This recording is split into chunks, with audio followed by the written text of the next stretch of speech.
Qué emoción me causa estar nuevamente aquí con ustedes.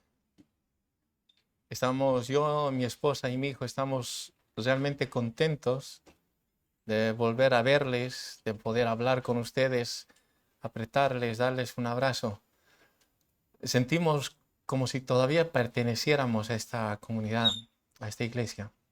Gracias por todo el cariño que nos hacen y todo el cariño que nos dan. Estamos muy contentos, gracias. Muchas veces nuestro cerebro, gracias hermano, relaciona palabras, relaciona nombres, acontecimientos, a ciertos acontecimientos. Si yo les hablo o les digo el término Barajas, seguro que a ustedes les ha venido la imagen de aviones, ¿no? El aeropuerto de Barajas. Si les hablo de 11S, seguramente ustedes estarán pensando en lo que ha ocurrido el día 11 de septiembre. Si les menciono quizá el nombre de Titanic, les viene algo a la mente, ¿no? Un barco o algo similar. Y si les digo Sodoma, ¿qué se les viene a la mente? Estoy seguro, quizá lluvia de fuego, azufre, una comunidad con un pueblo destruido, un pueblo depravado, ángeles a punto de ser violados o algo similar, ¿cierto? Cuando recordamos la historia de Sodoma y Gomorra, o cuando la Biblia nos habla de Sodoma y Gomorra, simplemente nos está mostrando casi los 10 últimos minutos de una película. Porque es el momento en el que nosotros tendríamos que preguntarnos qué ha ocurrido para que pasara esto, para que Dios ejerciera juicio sobre Sodoma. Vamos a abrir nuestras Biblias en el libro del profeta Ezequiel, capítulo 16. Vamos a leer desde el versículo 49, mejor 48.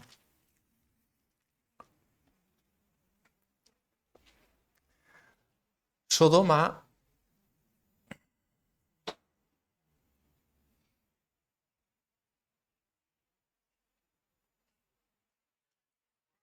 La Biblia nos habla del juicio de Dios sobre Sodoma y Gomorra por su pecado y perversión. Pero esa no es toda la historia. Antes de la destrucción hubo un proceso, un camino de decadencia que llevó a este pueblo que llevó a Dios para que hiciera lo que hizo. Empecemos preguntándonos cómo llegaron a este punto. ¿Qué pasó en Sodoma antes de su destrucción? ¿Cuál fue el proceso que la llevó a la condenación? Cuando hablamos de Sodoma, a la mayoría se nos viene a la mente fuego y azufre, descendiendo del cielo como juicio divino. Pero sin embargo, el libro del profeta Ezequiel, en el capítulo 16 de la Biblia, nos habla que la corrupción de Sodoma no comenzó con la perversión sexual que se muestra en Génesis 19, sino con una serie de pecados que fueron en aumento. Dios describe el pecado de Sodoma a través de 6 características que vamos a estudiar ahora, que nos ayudarán a entender cómo una sociedad se aleja de Dios hasta llegar a su destrucción. Me gustaría que este mensaje nos ayude a ver las advertencias del profeta Ezequiel a Judá y que eso llegue a nuestras vidas. En la historia de Sodoma, y que nosotros podamos examinar esta historia a la luz de la palabra de Dios y podamos confrontarnos con todo esto. El profeta Ezequiel en el capítulo 16, versículo 48 hasta el 50 dice: vivo yo, dice Jehová el Señor, que Sodoma, tu hermana, está hablando a Judá, al pueblo de Dios. Sodoma, tu hermana, y sus hijas no han hecho como tú hiciste, tú y tus hijas. He aquí que esta fue la maldad de Sodoma, tu hermana. Soberbia, saciedad de pan y abundancia de ociosidad tuvieron ella y sus hijas. Y no fortaleció la mano del afligido y del menesteroso. Y se llenaron de soberbia Sodoma y sus hijas, e hicieron abominación delante de mí. Y cuando lo vi, dice Dios, las quité.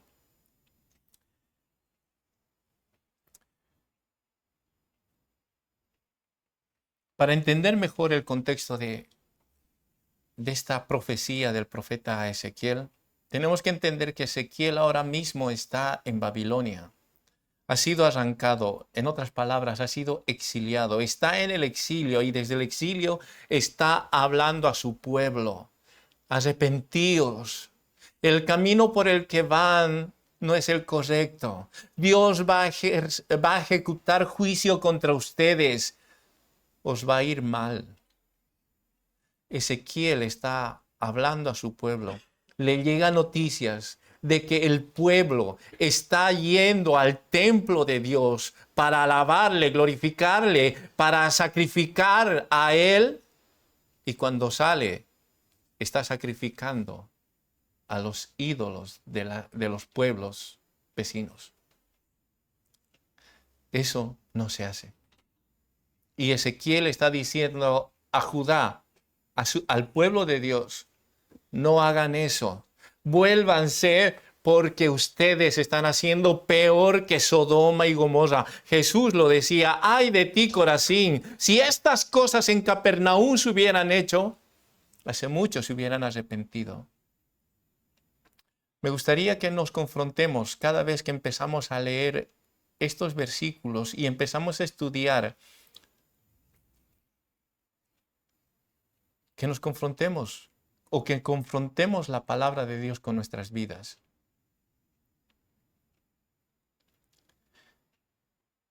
La profecía del profeta Ezequiel empieza diciendo, tú, Judá, fuiste peor que Sodoma.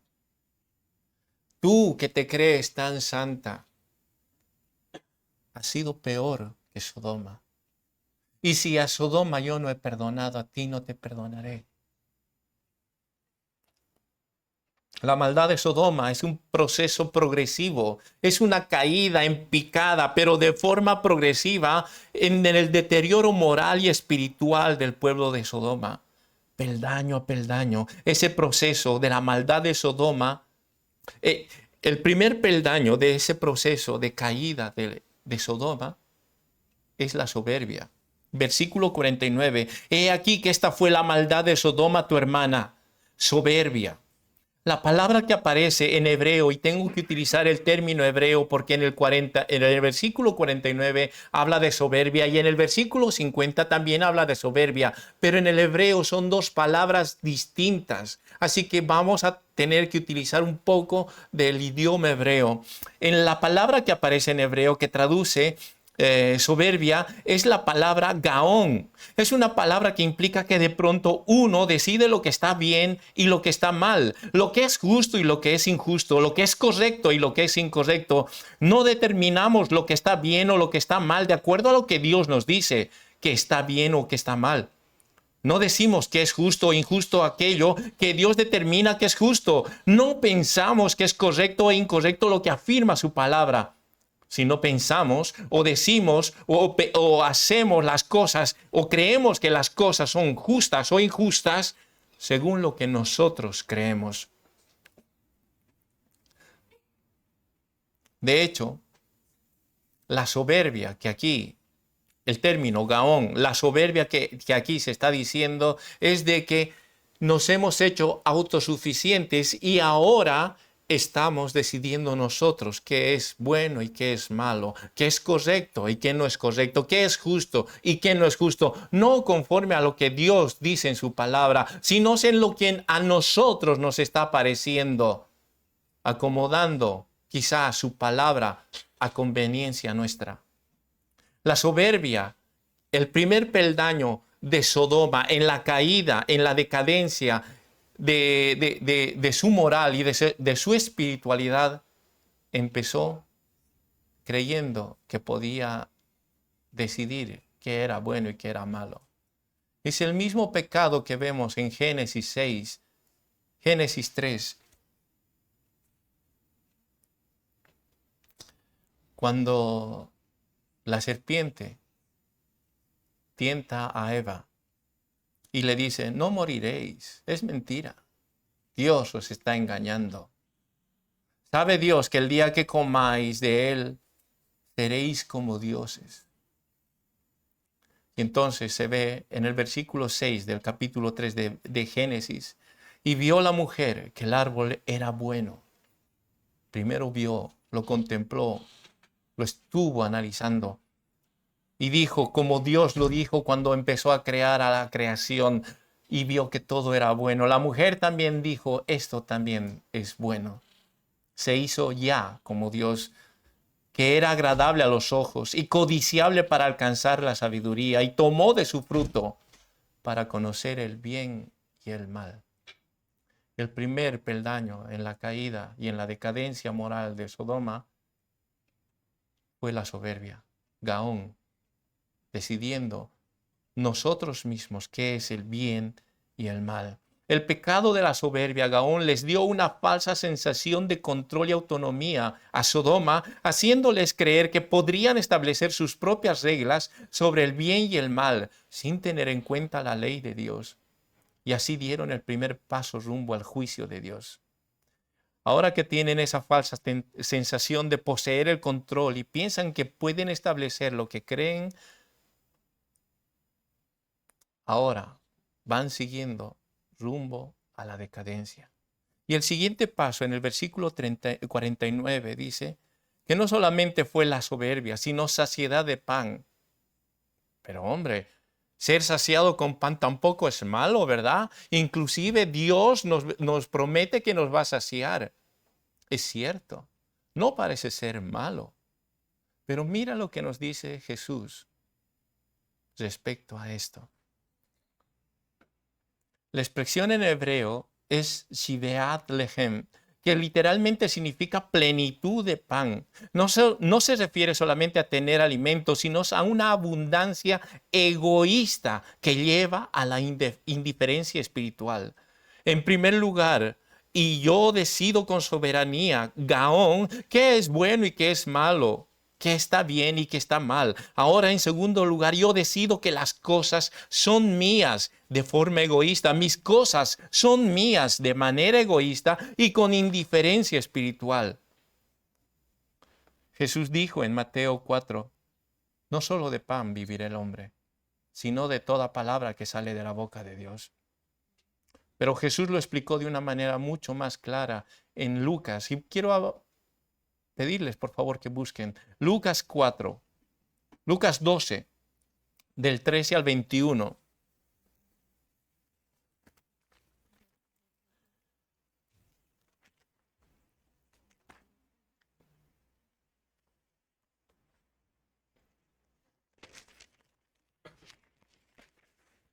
Lucas 12, del 13 al 21. Y nos cuenta o nos relata la parábola de un hombre. Por lo general lo conocemos como la parábola del hombre rico.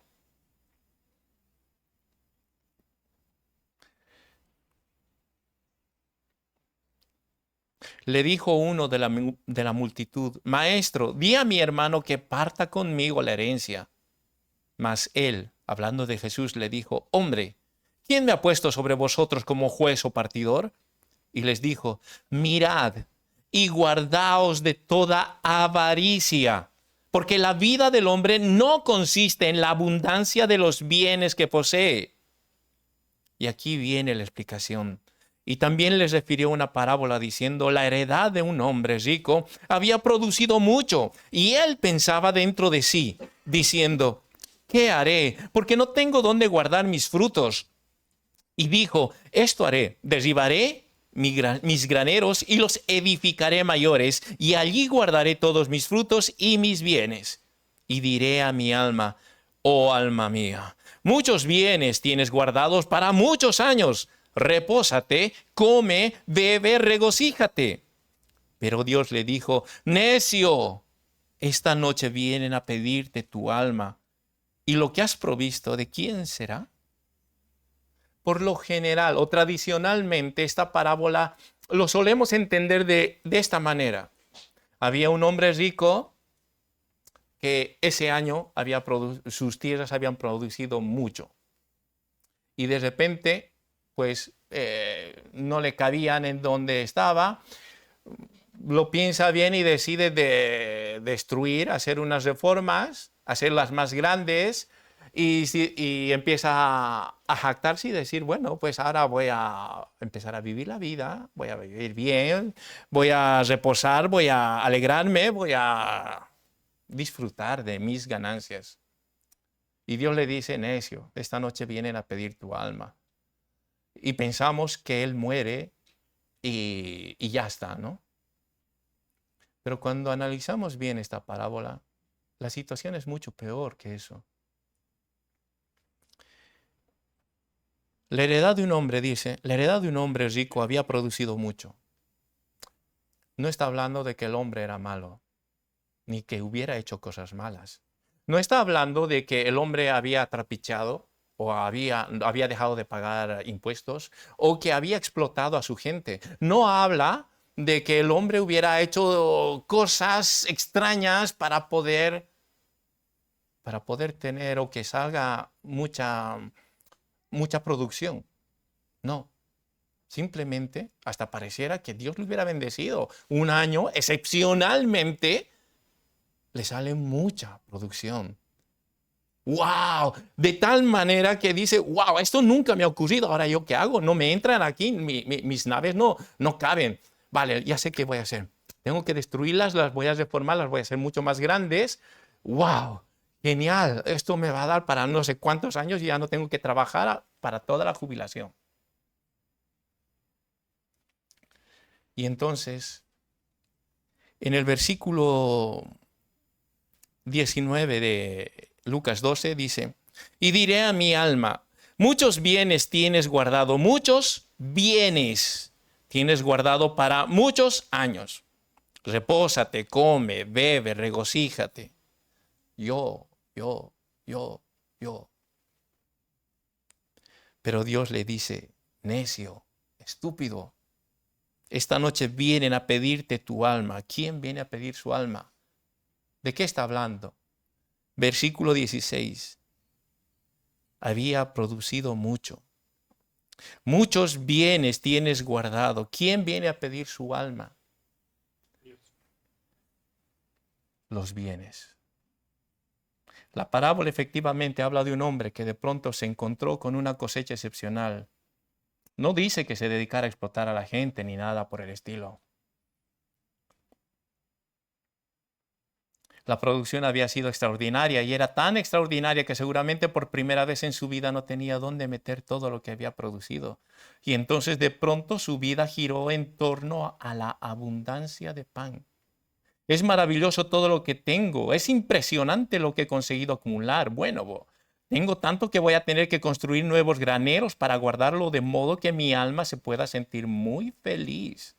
Porque tiene bienes para muchos años y puede reposar, comer, beber y regocijarse. Y entonces Dios le dice, eres un estúpido. Esta noche vienen a pedirte tu alma. ¿Quién? No los ángeles para llevarlo al infierno. Las cosas vienen a pedirte tu alma. Pero tú eres un estúpido, tú crees que tienes las cosas y vas a ser feliz gracias a la abundancia de cosas. Son las cosas que te tienen a ti. Has perdido tu alma desde ese momento y no es todavía, y eso es todavía mucho más terrible. Nosotros pensamos que tenemos cosas, pero son las cosas que nos tienen a nosotros. Cuando las cosas empiezan a alejarnos de nuestra relación con Dios, cuando las cosas impiden que nosotros tengamos una relación adecuada con Dios. Cuando las cosas empiezan a tomar el primer lugar.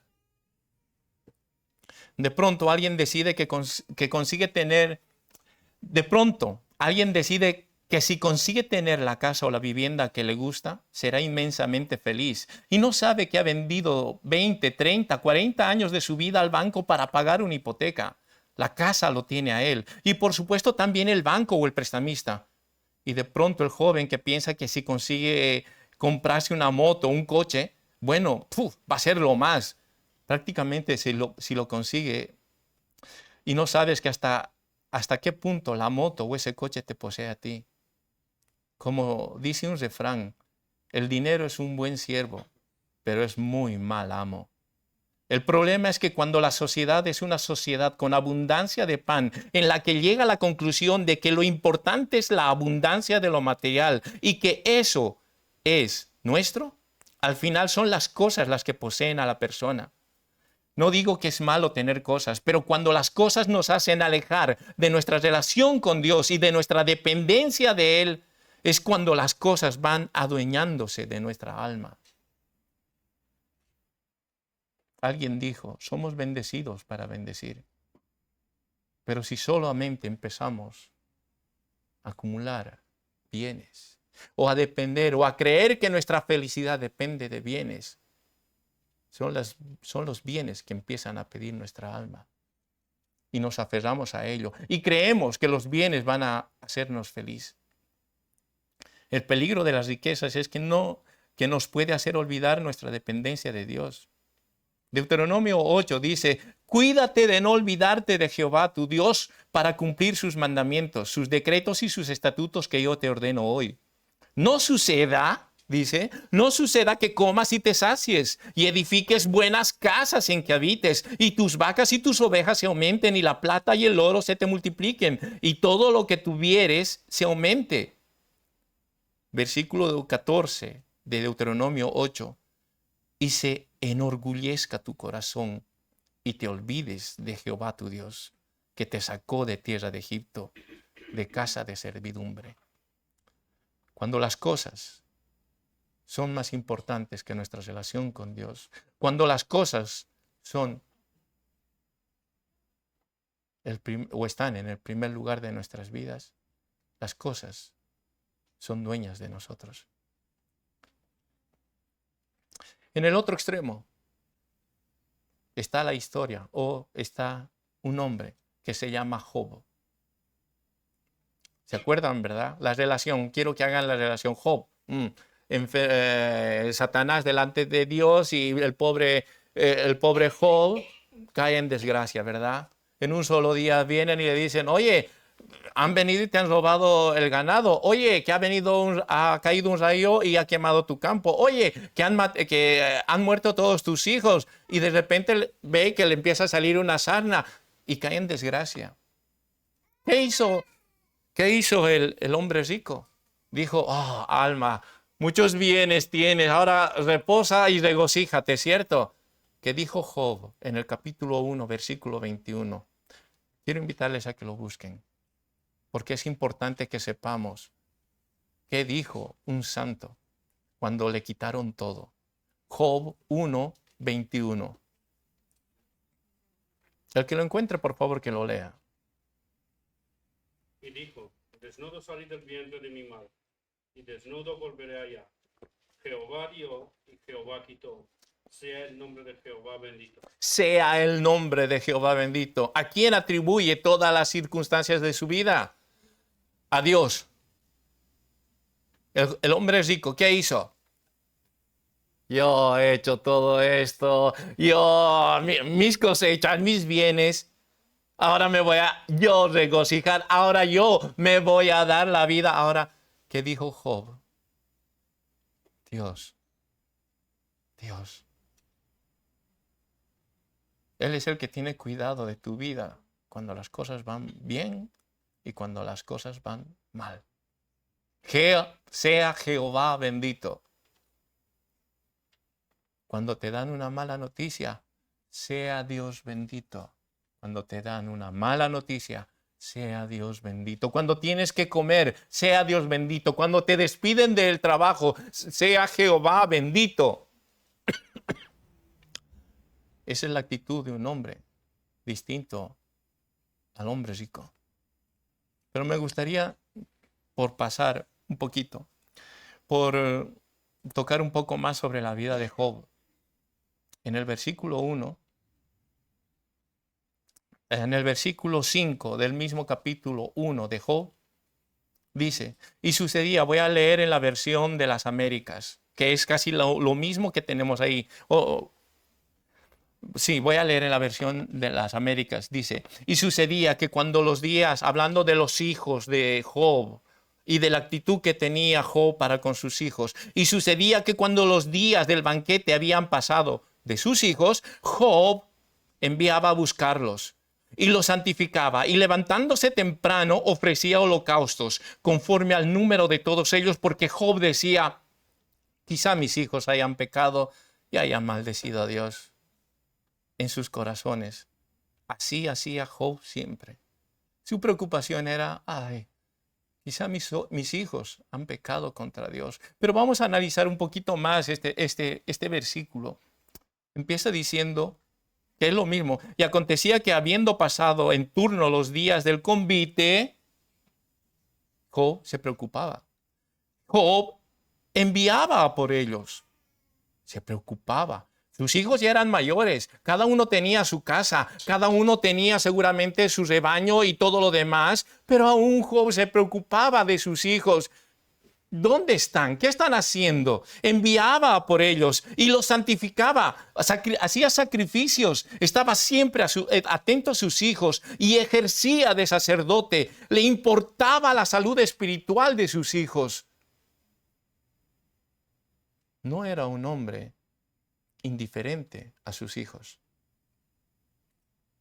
No era un hombre que decía, ay, estos chiquillos, a ver qué habrán hecho. A ver, chicos, a ver, tienen que arrepentirse. Venga, vamos a orar. No, él se preocupaba. Él se preocupaba de sus hijos y levantándose de mañana, y se levantaba de mañana. O sea, oye, era un hombre próspero porque en el versículo 3, al final del versículo 3, cuando está mencionando qué es lo que tenía, voy a leerlo, está en la versión Reina Valera, que ustedes lo deben tener ahí. Job 1:3 dice, y su hacienda era 7,000 ovejas, 3,000 camellos, 500 yuntas de bueyes, 500 asnas y muchísimos criados. Y era aquel varón grande, más que todos los orientales. Él era próspero, tenía muchas empresas y seguramente estaba ocupado, pero no estaba tan ocupado como para no atender a sus hijos, porque se levantaba de temprano y decía, lo mismo habrán pecado. Chicos, vengan a ver, por favor. No me interesa si ustedes aparentan ser buenos, me interesa que ustedes estén en paz con Dios. Y este es un mensaje que tiene que llegar a cada uno que es padre. Y aquellos que se están preparando y un día van a ser padres, tienen que ser conscientes. Son sacerdotes, somos sacerdotes de nuestra familia. Somos los que tenemos que dar la cara ante Dios. Somos los que tenemos que sacrificarnos por nuestros hijos. Aprendamos de Job. Levantándose temprano, tenía las prioridades bien establecidas. Primero era su familia antes que su trabajo. Era grande, tenía muchos negocios, pero eso le importaba o era pequeño ante cuidar a sus hijos, a su familia. Y ofrecía holocaustos. ¿A quién? A Dios. ¿Y qué sacrificaba? Ovejas. Las 7,000 ovejas, el versículo 3, 7,000 ovejas. Oye, para un ganadero de ese entonces, cada oveja era muy valiosa, pero a él no le interesaba el dinero. Eran sus hijos que estaban en juego, la paz de sus hijos para con Dios, para él era importante. Muchas veces nosotros en nuestros días hemos tergiversado ese orden. No, yo tengo que trabajar para que ellos vivan bien. No, ellos tienen que estar en paz con Dios. Y para que eso ocurra, yo tengo que sacrificarme. Tienen que ver mi ejemplo. Tienen que ver mi ejemplo. Y esto también va para las mujeres. Ellos tienen que ver nuestro ejemplo. No solamente decir, niño, hay que leer la Biblia, niño, tu devocional, venga, no seas travieso, Jesús te mira. No. Tenemos que dar ejemplo. Job daba ejemplo. Cada vez que hacían algún convite, sus hijos al día siguiente, vengan, vamos a orar a Dios y vamos a confesar nuestro pecado.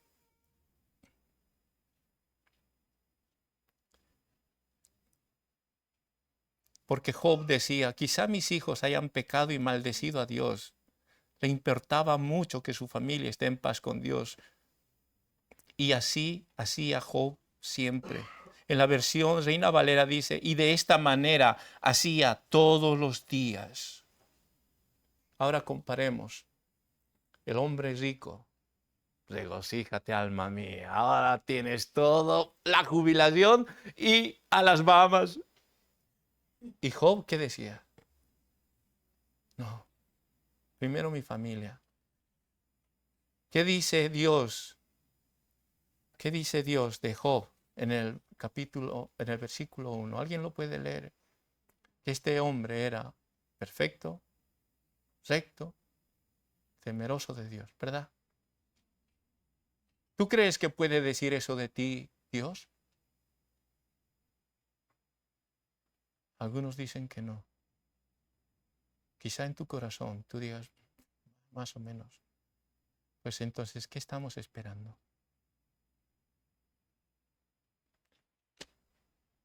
Empezar un recorrido o hacer un recorrido se empieza con el primer paso. Empecemos a dar ese primer paso. Que esto no sea solamente una prédica más por venir y cumplir todos los domingos. No soy yo el que está hablando. Y no soy yo el que quiere tu alma. No soy yo el que te ama. No soy yo el que se ha sacrificado en la cruz por ti. Es Cristo, es Dios el que está hablándoles a ustedes. No vean a este siervo, a este instrumento de Dios. Escuchen lo que Dios les está hablando a ustedes. ¿Cómo están ustedes? Esta exhortación, tómenlo en serio. Quizá digan, soy joven todavía, me falta mucho. No. Toda carrera empieza con el primer paso.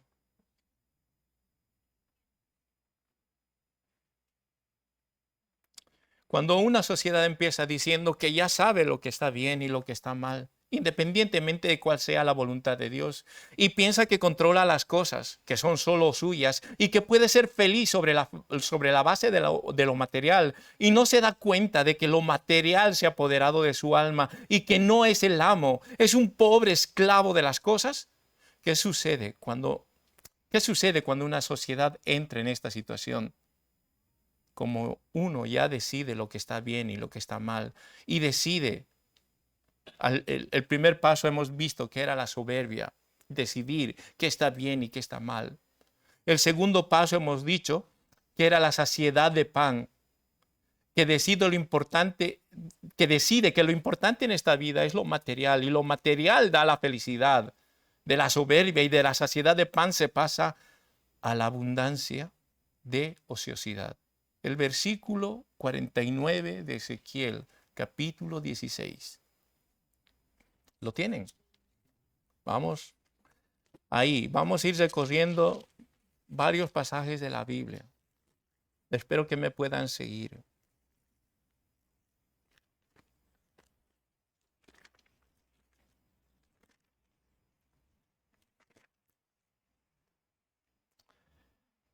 He aquí que esta fue la maldad de Sodoma, tu hermana, soberbia, saciedad de pan y abundancia de ociosidad. La expresión abundancia de ociosidad pasa por el hecho de que de pronto, después de que las decisiones morales son nuestras y las posesiones materiales son nuestras, también el tiempo es nuestro. Y por supuesto, no queremos que nadie nos diga cómo administrar nuestro tiempo. Es más, soñamos con tener un tiempo libre y ocioso. Sin embargo, nunca tenemos tiempo para eso. Tenemos muchas cosas que nos facilitan la vida. Yo recuerdo cuando era niño, en Bolivia. Tendría 3, 4 años. Mi madre, recuerdo en una ocasión, cuando me partí la cabeza aquí, vivíamos en una casa. Para llegar a ella teníamos que subir 20, 30 escalones o algo así. Como les dije, yo tenía 3 años. Y mi mamá había acumulado la ropa de 5 hermanos que éramos nosotros en sacos grandes. Para mí era una bola gigante. Tenía 3, 4 años. Y le dije, muy alegre a mi mamá, mamá, ¿te puedo ayudar? No, hijito, te vas a caer. No, mamá, yo no me voy a caer. Y me caí. Por supuesto que me caí. Hoy en día tenemos lavadoras, tenemos microondas, tenemos coches que nos facilitan y nos ayudan a llegar más rápido a muchos lugares. Pero casi nunca tenemos tiempo. Creemos tener el control del tiempo, pero no tenemos tiempo.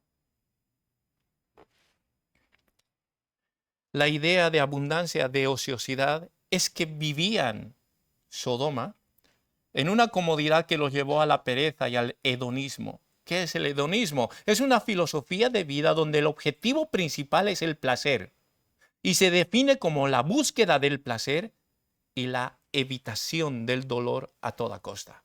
Ah, yo quiero ser feliz, pero que no me hablen de sufrimiento. No, eso yo no. Yo quiero ser feliz, pero sufrir, no. Eso es imposible. A mí me gusta cuando la Biblia dice, Dios es amor, pero juicio no me hables, por favor. No es el Dios que yo conozco. He conocido una hermana así, que hizo un Dios a su medida. Terminó muy mal, pero gracias a Dios está reconciliándose con él. Lo terrible que la sociedad que empieza a descender en la maldad de Sodoma es que cree que controla aquello que en realidad se le va de las manos. Piensa que controla el bien y el mal, pero está perdiendo el concepto de lo que es bueno y de lo que es malo. Piensa que controla los bienes materiales y solamente se convierte en un rebaño que es esclavo de los bienes materiales. Cree que tiene el ocio y el control del tiempo y continuamente va angustiada porque no tiene tiempo para nada. ¿Qué sucede cuando de pronto la gente de esta sociedad se siente frustrada porque efectivamente cree que controla el bien y el mal, pero el mal es evidente y no lo controla? Porque cree que controla los bienes materiales y los bienes materiales lo esclavizan. Y cree que además posee y controla el tiempo y no tiene tiempo para nada. Pues en ese momento llegamos al 4.º escalón en el descenso a la depravación total. Versículo 49 de Ezequiel 16. He aquí que esta fue la maldad de Sodoma, tu hermana, soberbia, saciedad de pan y abundancia de ociosidad tuvieron ella y sus hijas. El 4.º paso. Y no fortaleció la mano del afligido y del menesteroso. No ayudaron al afligido y al menesteroso. El pecado de Sodoma no solo fue inmoralidad, sino también injusticia social. Ignoraron al necesitado, mientras que Dios manda lo contrario. Cuando una sociedad deja de preocuparse por el necesitado, se aleja del corazón de Dios. En una sociedad como Sodoma, el dolor y el sufrimiento le molesta. El hedonismo, ¿se acuerdan lo que les dije? Quiero felicidad, pero no me hablen del dolor. Ah, pero es que este necesita. Nah, desháganse de él. No ayudaron al afligido y al necesitado. No extendieron su mano al afligido o al necesitado. El dolor y el sufrimiento molesta. Y le molesta porque el dolor y el sufrimiento significa que no puede decidir lo que está bien y lo que está mal. Que no puede hacer con sus bienes materiales lo que quiere. Tiene que pagar impuestos para la sanidad de otros. ¿Cómo es posible que yo tenga que trabajar tanto y pagar la sanidad para otros? Eso es lo que piensan en una sociedad como Sodoma. Tenemos sociedades avanzadas donde nunca se ha maltratado de manera semejante como se maltratan hoy en día a los ancianos. Yo todavía recuerdo que era una norma cuando tú veías a una persona mayor y tú estabas sentado en un asiento en el colectivo o en el autobús, te levantabas y cedías. Y si no lo hacías, venía una persona, quien sea, y te daba algo. No se puede definir exactamente qué, pero te daba algo y te dolía. Y tú aprendías a la próxima vez levantarte. Antiguamente se cuidaban a nuestras personas mayores en casa, pero hoy en día nos los queremos quitar de encima. Los llevamos, como se ha hecho con los Pieles Rojas en Estados Unidos, a unas reservas. Nosotros los llevamos a las residencias, donde no molestan.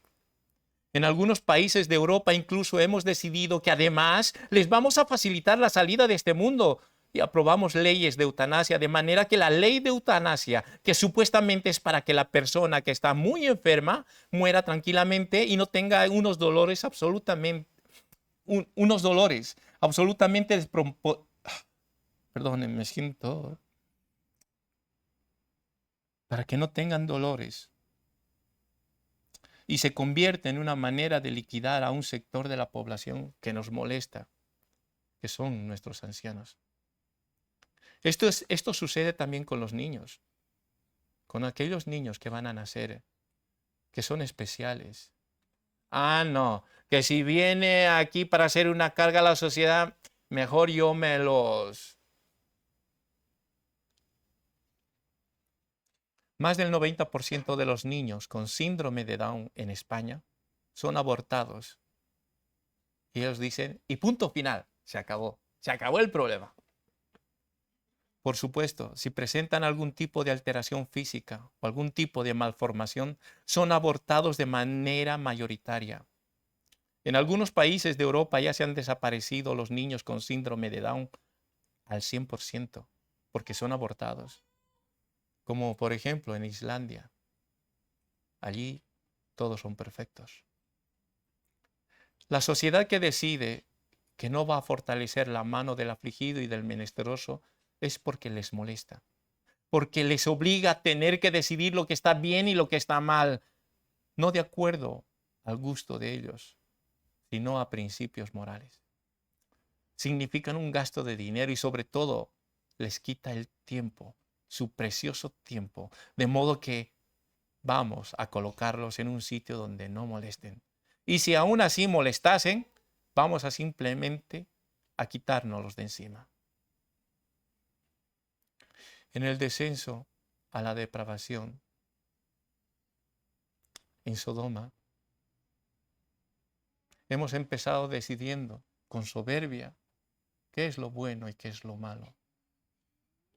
Hemos continuado pensando con saciedad de pan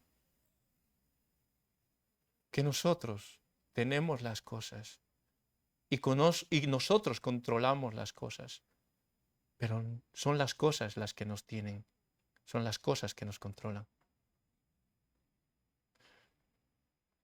Hemos pensado que la ociosidad de tiempo, que tenemos tiempo suficiente y que nosotros somos dueños de nuestro tiempo, pero nunca tenemos tiempo para nada.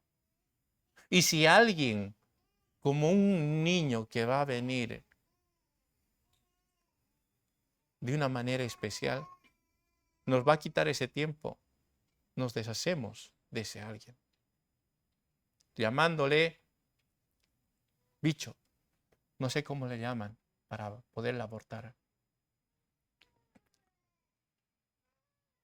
Y en el versículo 50 de Ezequiel 16 dice, y se llenaron de soberbia. O sea, ya no es la misma soberbia de la que está hablando el versículo 49. Ya no es Gaón, donde están decidiendo qué es bueno y qué es malo. Hasta ese entonces solamente ellos estaban decidiendo. Ahora es el término hebreo que se lee como tikebejina, que indica un orgullo desafiante, una rebelión deliberada contra Dios. Sodoma no solo pecó, sino que se jactó de su pecado.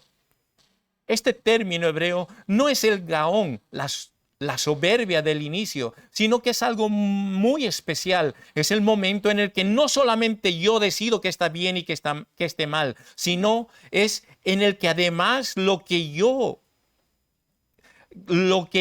he elegido se convierte en ley que nadie va a discutir en esta sociedad. En otras palabras, lo que yo antes solamente estaba decidiendo, ahora lo pongo por dogma. Ahora todo el mundo va a hacer y va a cumplir. Y hay de aquel que diga lo contrario.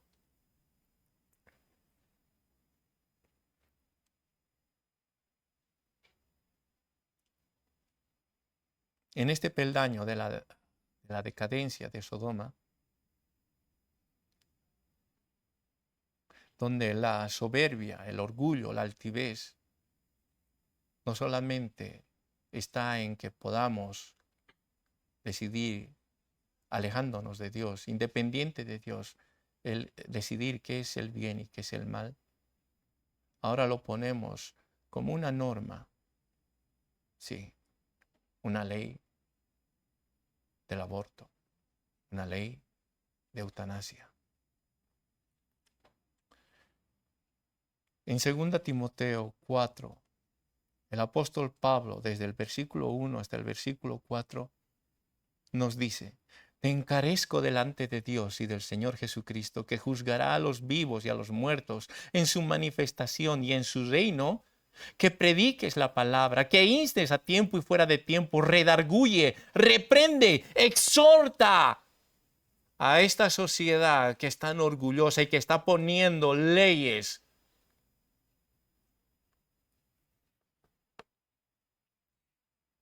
con toda paciencia y doctrina, porque vendrá tiempo cuando no sufrirán la sana doctrina, sino que teniendo comezón de oír, se amontonarán maestros conforme a sus propias concupiscencias. Ya no solamente están decidiendo qué es lo bueno y qué es lo malo, ahora están buscando maestros que afirmen, que confirmen sus concupiscencias. Es la recomendación de Pablo a Timoteo de que predique a tiempo y fuera de tiempo y a todas horas, que se inste, reprenda y exhorte con paciencia y doctrina, porque es evidente que habrá o llegará un tiempo en que no sufrirán la sana doctrina. Cuando la sociedad llega a este punto, la gente está dispuesta a escuchar cualquier tipo de cosas. Pero sobre todo, se buscan maestros que les digan lo que ellos quieren escuchar. Y lo que quieren escuchar no porque sean entretenidos, no porque quieran aprender, no porque deseen mejorar como seres humanos, sino porque sus concupiscencias son así. Necesitan maestros que justifiquen lo que ellos llevan haciendo desde hace tiempo y por lo tanto no tienen la menor intención de escuchar la verdad. Están dispuestos a creerse cualquier cuento, cualquier fábula, siempre que confirme sus propios prejuicios. Cuando la sociedad ha llegado a eso, ha llegado a lo que Ezequiel dice: se llenaron de soberbia. Que ya no es la soberbia inicial en la que yo decido estar bien, lo que está bien y lo que está mal. No, es un momento en que aquí nadie enseña otra cosa salvo lo que nosotros queremos. Y no queremos nada más que maestros que se presenten diciendo exactamente lo que nosotros queremos que digan. No vamos a escuchar nada más.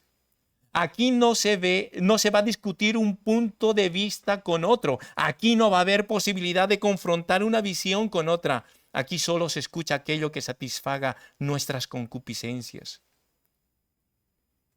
¿No les suena algo? Buscaremos maestros que efectivamente lo hagan porque ya hemos llegado al extremo de llenarnos de soberbia. ¿Y qué pasa cuando de pronto una sociedad ha llegado ahí? Pues ha llegado al último escalón, que es la continuación, lo que a continuación es la abominación delante de mí. Versículo 50, la parte B. Y se llenaron de soberbia, se llenaron de soberbia. e hicieron abominación delante de mí. ¿Qué es la abominación? La palabra que utiliza aquí el profeta Ezequiel es la palabra toevá. Y es una palabra que aparece de manera esporádica en el Antiguo Testamento y que siempre se refiere a conductas que son contrarias a la naturaleza. Ojo con esto. Son actitudes que siempre se refiere a conductas que son contrarias a la naturaleza. Cuando una sociedad efectivamente empezó en la soberbia y después decidió que lo material era lo importante y que le molestaba que le quitaran el tiempo y que por lo tanto los débiles, los menesterosos, los afligidos, los que sufren, molestan. Y a continuación se buscan maestros que les digan lo que quieren oír. El último escalón es incluso incurrir en pecados que son contrarios a la naturaleza. El adulterio es un pecado y es un pecado muy grave, pero no es contrario a la naturaleza. Es normal que un hombre y una mujer se gusten y se sientan atraídos sexualmente, pero es muy malo que quebranten el voto matrimonial del uno y del otro para mantener relaciones sexuales. Pero no hay nada antinatural en el adulterio. El robo es un pecado y es un pecado grave. Nadie tiene derecho a privar a otra persona de algo que es suyo, pero tampoco es antinatural. Uno puede desear tener un coche, un Mercedes del vecino, pero eso no es pecado. Es más, uno puede querer tener el coche del último año y no ser un pecado, y uno puede tener relaciones sexuales con su cónyuge y tampoco es un pecado. El problema es cuando ese comportamiento natural se realiza de una manera que va contra la ley de Dios. La toevá, cuando se llenaron de soberbia. La soberbia extrema es algo que va contra la naturaleza de Dios. Y lo repito otra vez, la toevá, la soberbia, cuando dice se llenaron de soberbia, es algo que va contra la naturaleza. Por ejemplo, la naturaleza dice que tenemos que cuidar de los mayores. Cuando una sociedad incurre en toevá, empieza a pensar que se quita empieza a pensar que se debe quitar a los mayores de encima. La naturaleza nos dice que una madre, por su propia naturaleza, protege a sus hijos y defiende la vida del que tiene en su seno. Cuando una sociedad entra en toevá, de pronto hay quien llega a la conclusión de que la madre tiene derecho a acabar con la vida que lleva en su seno. La naturaleza nos dice que protegemos a los más débiles y desprotegidos, precisamente porque necesitan una mayor cobertura.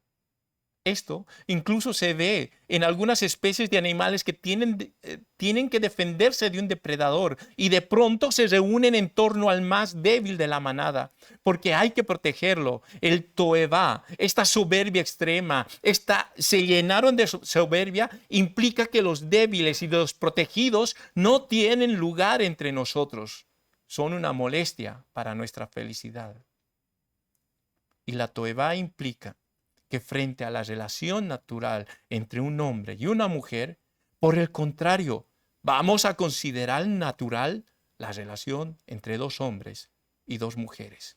Y por supuesto, encontraremos maestros de acuerdo a nuestras concupiscencias que nos dirán que es un acto de piedad acabar con los ancianos, que es absolutamente natural casar a dos personas del mismo sexo, que provocar un aborto es un derecho de la madre.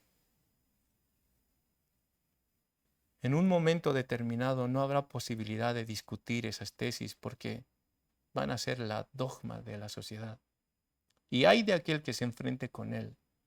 La sociedad ha descendido al último peldaño de la maldad de Sodoma.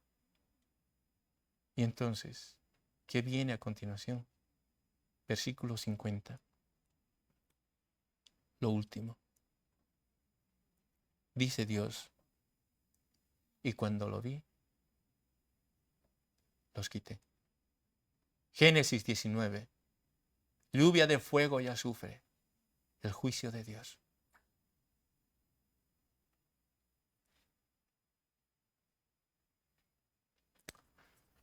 Llega un momento en que tenemos que confrontarnos.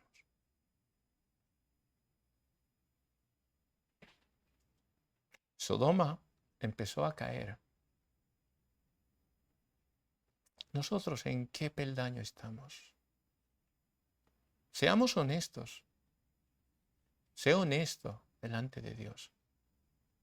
Quizá estás empezando a pensar de que, no, yo puedo decidir mi vida. Yo puedo decidir lo que es bueno, lo que es malo.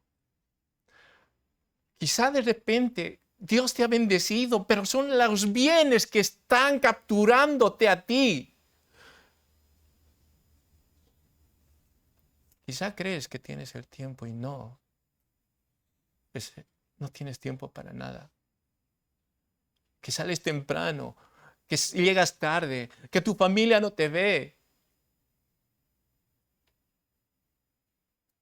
Quizá ya no te interesa el afligido y el menesteroso. Quizá estás en el peldaño en el que realmente ya lo bueno es malo para ti y lo malo estás diciendo lo bueno. Y eso ya es un dogma en tu vida. El quinto peldaño es cuando estamos tomando de forma natural, aceptando las cosas antinaturales. Cuidado. La Biblia dice que el juicio empieza por la casa. Tú puedes decir, no, mira, yo estoy así toda la vida y mira, me tan bien y tan feliz y tan contento. El pueblo de Israel se sentía muy seguro porque somos el pueblo escogido por Dios. Nadie nos va a poder. Tenemos el templo. Oh. ¿Tú qué dices? No, yo voy a la iglesia. No, yo estoy leyendo la Biblia. Yo oro. Yo creo en Dios. ¿Te crees seguro porque vienes a la iglesia? ¿Porque lees la Biblia? No me digas que estás orando. No me digas que estás leyendo la Biblia. Cuéntame, ¿cómo va tu relación con Dios? Cuéntame qué te dice cada día. Háblame de tu santidad. Háblame de tu pecado. Porque un cristiano, cada día que se acerca a Dios, odia más el pecado y se ve más inmundo. ¿Cuánto odias el pecado? ¿Dónde necesitas ayuda? Recuerda que el juicio comienza por la casa de Dios. La iglesia es el lugar más seguro por donde va a comenzar el juicio.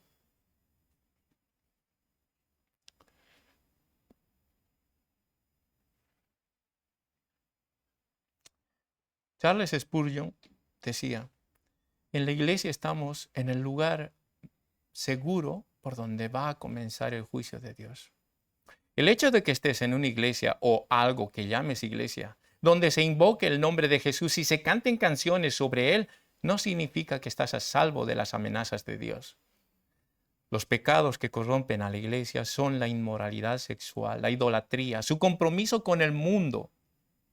Romanos 12:1, 12:2 dice, no os conforméis a este siglo. Estamos aquí como peregrinos y extranjeros, llevando los vituperios de Cristo. La iglesia no debe pasar por alto las advertencias de Dios si se acomoda al mundo. Dios no ha rebajado o ablandado su norma de justicia. Sin importar cuándo y dónde exista, Él demanda una iglesia pura. Porque Dios es santo. Demanda un pueblo santo.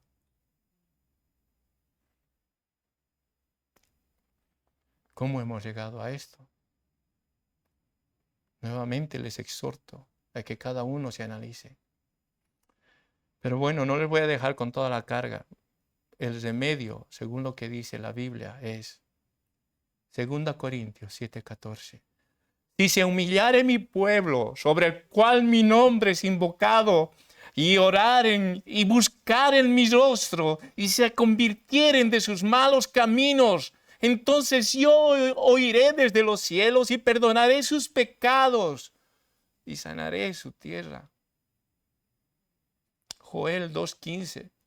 Tocad trompeta en Sión, proclamad ayuno, convocad asamblea, reunid al pueblo, santificad la reunión, juntad a los ancianos, congregad a los niños. ¿Dónde están los niños? Y a los que maman. Salga de su cámara el novio y de su tálamo la novia. Entre la entrada y el altar lloren los sacerdotes, ministros de Jehová, y digan: perdona, oh Jehová, a tu pueblo, y no entregues al oprobio tu heredad. Porque las naciones se enseñorearán de ella. Porque han de decir entre los pueblos: ¿dónde está su Dios? Primera de Pedro 2, 9 al 12 dice: vosotros sois linaje escogido, real sacerdocio, nación santa, pueblo adquirido por Dios, para que anunciéis las virtudes de aquel que os llamó de las tinieblas a su luz admirable. Vosotros que en otro tiempo fuisteis, no eras pueblo, pero que ahora sois pueblo de Dios. Vosotros que en otro tiempo no habíais alcanzado misericordia, pero ahora habéis alcanzado misericordia.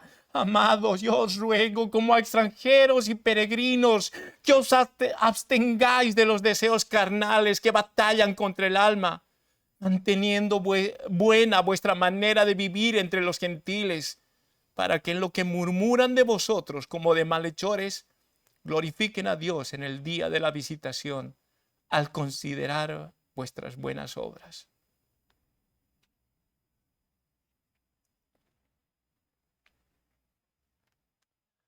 Hay una oración puritana que creo que me gustaría que lo consideres. Desenmascara delante de mí la frialdad del pecado, Dios. Permíteme aborrecerlo, repudiarlo y huir de él. No me dejes olvidar que la grandeza del pecado no radica en la naturaleza del pecado cometido, sino en la grandeza de aquel contra quien se peca.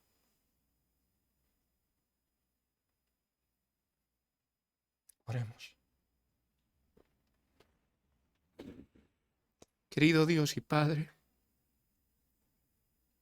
estamos delante de ti, Señor. No podemos esconderte nada. Tú eres Dios, nosotros somos criaturas.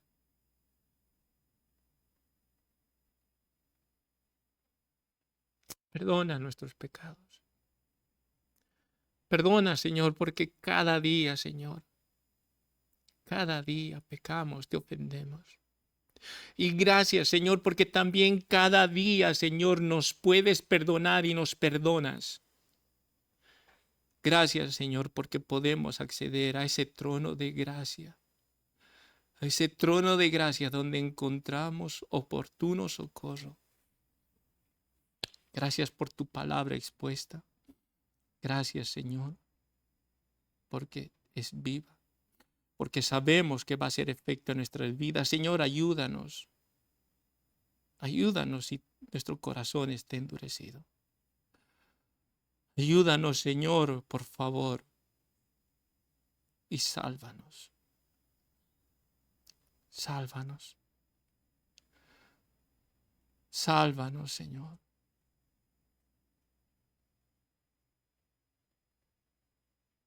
Que no se endurezca nuestro corazón, Señor, como los de Sodoma.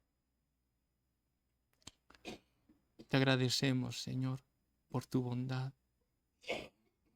En el nombre de Jesús. Amén.